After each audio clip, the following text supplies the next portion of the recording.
ఎందుకు నన్నంతగా నీవు ప్రేమించితివు దేవా, అందుకు నా అంతిన స్తుతి పాత్ర. హల్లెలూయా యేసయ్యా, హల్లెలూయా యేసయ్యా.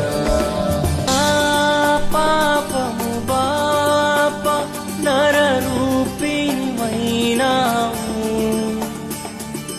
నా శాపము బాప నలిగి వేలాడితివి. నాకు చాలిన దేవుడవు నీవే, నా స్థానములో